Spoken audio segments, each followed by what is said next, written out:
Hey, let me just tell you this. A lot of people are repeat offenders and repeat violators.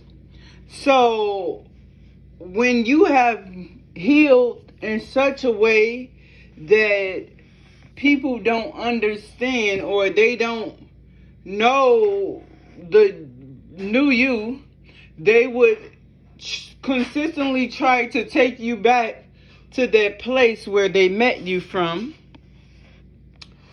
or the place where you can no longer associate with, because you have healed in such a way that you walk in pure authenticity and transparency.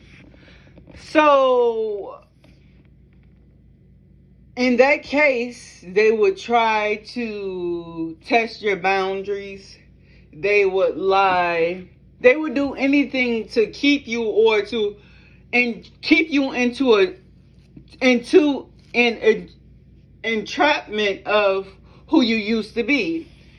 Now, I think the reason why society is easily to be gaslit, manipulated, is because we are used to listening to a person's words instead of their actions.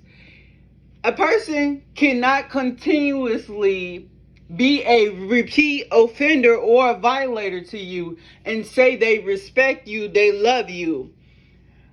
At this point, it no longer becomes a mistake that is a character flaw, and something is deeply deceptive within that person because they don't know who they are, so they want you to be on that same frequency.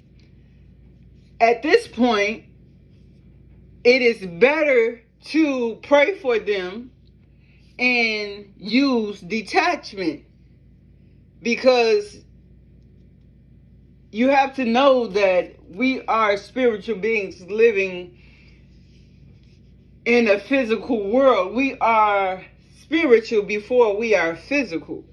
So everything manifests in the spirit before it manifests in the physical. So at this point, you have to know that you don't fight spiritual manners with physical weapons.